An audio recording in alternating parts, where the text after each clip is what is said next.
All that rain certainly makes for pure anxiety for homeowners who are still drying out from those flooding rains just weeks ago. And as we prepare for the start of another hurricane season, the flood scars from Harvey and Imelda run deep here in Southeast Texas. Now tonight, Lamar is joining forces with a lot of agencies to help our drainage districts predict the next flood.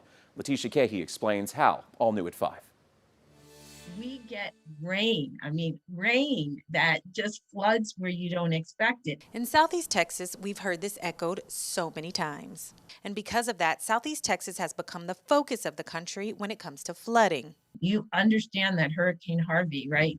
Right here, south of Beaumont, got more rain than ever fell in any storm recorded in U.S. history. After Imelda, Lamar University was approached by the University of Texas, the Texas Division of Emergency Management, and TxDOT to form a flood coordination study, one central place to bring everybody to the table, with Dr. Hasselbeck herding the team.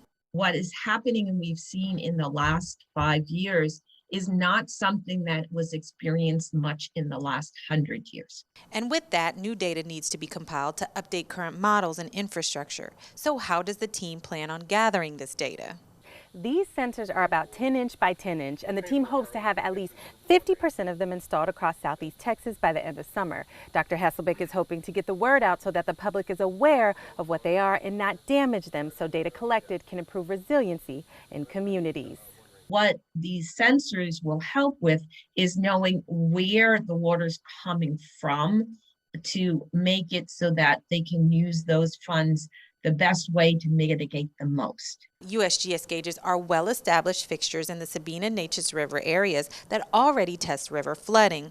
But with what Dr. Hasselbeck calls the onset of stalled storms, they had to figure out a way to enhance gauge data. And that's where Homeland Security got involved, providing about 125 sensors for the project. Dr. Hasselbeck is hopeful that this will help the response and recovery after the next storm. But if the proposal is approved, it will take a couple years to gather all the data and then turn it over to agencies who can then apply for grants to update modeling and improve infrastructure. Letitia Kahey, 12 News.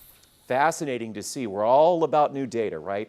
And we'll have more stories on how Southeast Texas is preparing for hurricane season coming up tonight at 6:30 over on KJAC NBC. We'll be looking back at rebuilding after Laura while looking ahead to how state leaders are preparing for what appears to be another active hurricane season.